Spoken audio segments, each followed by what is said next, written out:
Elizabeth Warren is going to be the vice presidential candidate for the Democratic Party.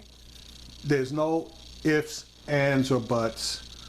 I'm going to play this segment where they are going to discuss the names of the people that were leaked, quote unquote, by a major news publication. And they're going to go over their pluses and minuses. Your name is on lists, as is Elizabeth Warren's and others. Let me put it to you this way. Is there any Democratic senator, any member of the Senate Democrat who would turn it down? I don't think so.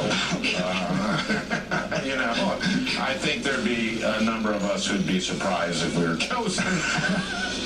I love an honest politician. Back with me, Tara Dowdell, Jamal Simmons, and Jimmy Williams. And that is really, that's obviously Al Franken, who's one of the people who's said to be kind of swirling around maybe on the B list of these potential choices. But no one's going to turn it down, right? If he or Amy Klobuchar or one of these guys is picked, they would take it. Absolutely. The notion that any of these people would say no is just completely ridiculous. I think, though, I'm Team Elizabeth Warren. I'm going to be quite honest with you. I think that while many people see it as sort of like, oh, that's too much, people won't vote.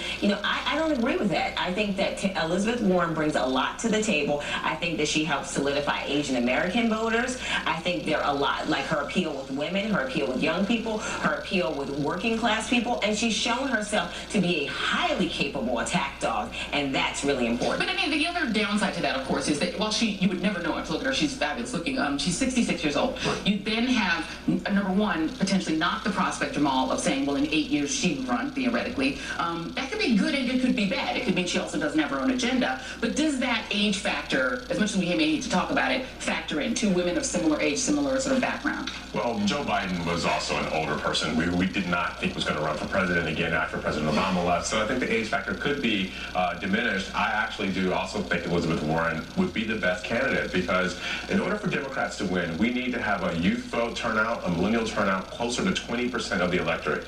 Millennials voted against Hillary Clinton 71-28 in this last election with Bernie Sanders on the ballot. She's got to find a way to get those voters excited and get them turned out. I think Elizabeth Warren could do it. Well, it's interesting that, we're saying that two women, that a woman in her 60s would be the first to get the youth turnout. But then again, Bernie Sanders was a man in his 70s. Now, we should note that Bernie Sanders is not even being vetted, as far as we know. When the list leaked from the Wall Street Journal, yes, his name is not on it, but Elizabeth Warren's is. Look, I'm going to do math here because I'm so good at math, right? Of the 11 states, and you've heard me say this before, but I'm going to keep saying it because it's God's truth. Of the 11 states that seceded from the Confederacy, if you win all 11 of those states, you get 59% of the Electoral College. You need less than 30% of the rest of the country to become POTUS. Barack Hussein Obama won 2 of those states twice and won 1 of them once.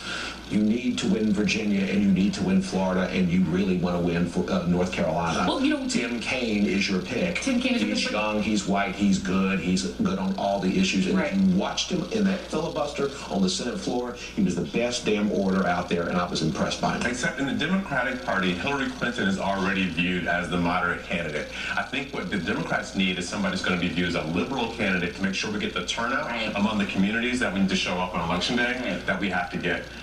Tim Kaine is wonderful. I think I'd be happy to vote for him for vice president. I'm just not sure he changes the math. And he doesn't excite people. I mean, the thing about it is Tim Kaine is the name I hear the most when you talk with sort of Clinton world and when you talk with the Beltway media. They're all in for Tim Kaine. He's very friendly to the media. He's very accessible to the media. He was an inoffensive DNC chair, never made any enemies. But does he excite?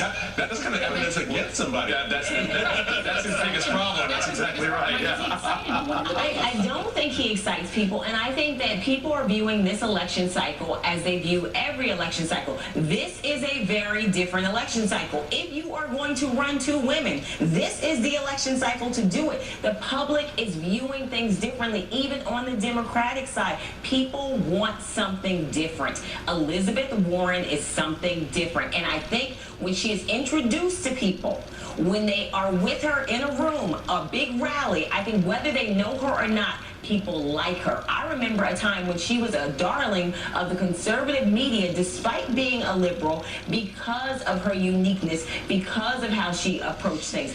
I think she's someone that draws people to her. Older black women like her, younger black women like her, minorities. I mean, she has an appeal that I think gets discounted. I think people don't really grasp the level of Elizabeth Warren's appeal and her authenticity. But you know what's interesting, what we haven't talked about is the Latino factor. You do have Javier Becerra out there. You do have the Tom Perez factor. You know, we haven't talked about Julian Castro.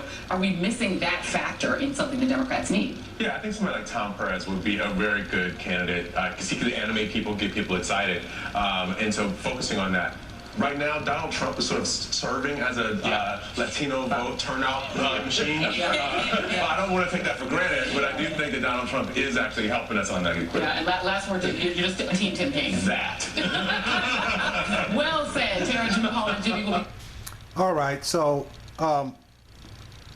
let's do a recap. If Elizabeth Warren had decided to run for president of the United States, Hillary Clinton would have got her ass beat, period. She doesn't have any of the quote-unquote baggage of the title socialist that Bernie Sanders has. She's younger.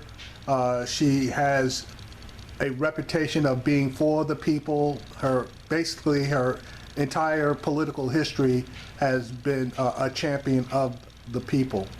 I think Clinton viewed her as a rival, even though she pretty much swore that she wasn't going to run for the presidency. I think Elizabeth Warren would be super strong, and I don't know if Clinton is afraid of that strength sitting right in behind her. Elizabeth Warren can pull in the majority, if not all, of the Bernie Sanders supporters. Elizabeth Warren obviously is a progressive. The only downside as far as Elizabeth Warren is concerned is the lack of any type of foreign policy experience. I believe that can easily be overcome. The other downside is she comes from Massachusetts, which is going to solidly be in the Democratic column.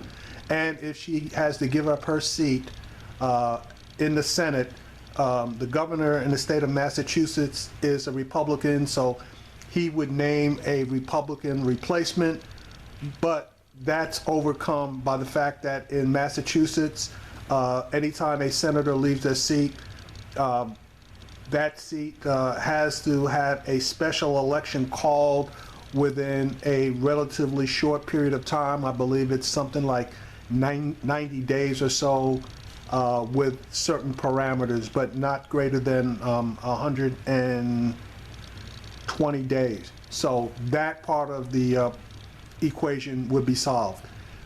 Your next Democratic vice presidential candidate is Elizabeth Warren. Okay, for those of you who want a breakdown of all the quote-unquote names that were released, here you go. If Hillary Clinton were to pick Elizabeth Warren, what would she get for it? Well, first of all, Elizabeth Warren, obviously a woman. Hillary Clinton would be doubling down on one of the things that will be her most powerful assets in November. She's also a liberal, somebody who could bring in the Bernie Sanders voters. Could that help Hillary Clinton to sort of corral the party that's been split during the primary? Possibly. Only downside, Massachusetts happens to be a state with a Republican governor. But as we've explained to you before, there are ways around that. Elizabeth Warren could actually declare her candidacy late in the year, delay actually taking the position until the swearing in, and leave off the opportunity for the Massachusetts governor to pick somebody who's a Republican and have them in there for long. So Elizabeth Warren, still a proper pick, but a lot of people thinking maybe with national security being important, she may not be what Hillary Clinton needs. Brings us to Sherrod Brown. Sherrod Brown brings in a lot of ways some of the similar things to Elizabeth Warren. A liberal, a stalwart, somebody that Bernie Sanders voters could love. And also this, Ohio, an important state for both Republicans and Democrats. Could Sherrod Brown help deliver it and seal it in for the Democratic Party? That would be a good thing. Downside, Ohio has got a Republican governor named John Kasich. Democrats are not going to want to give Kasich the opportunity to put a senator in there and deny Democrats the opportunity to take over the United States Senate. So he looks like a prospect that could be problematic. Brings us to Tom Perez. Tom Perez, Labor Secretary, liberal stalwart, former member of the Justice Department and the Civil Rights Division. He would bring you liberalism, he'd bring you a Hispanic, he'd bring you a man, something that the Clinton campaign feels that they need to shore up. Problem with Tom Perez, not a practiced politician. We'd have to actually find out on the campaign trail if he was a capable campaigner. Not something you necessarily want to do. You'd also have to raise his name ID. So that might be a problem for Democrats there. Brings us to the other option, and this is something that Rachel Maddow has talked about, the idea of shoring up Hillary Clinton's national security credentials with a general, a Ray Odierno, a Shinseki, somebody like that. Now, could Hillary Clinton help herself not only with men, but with what you call national security moms by picking somebody like this, a general? That could happen. You never know.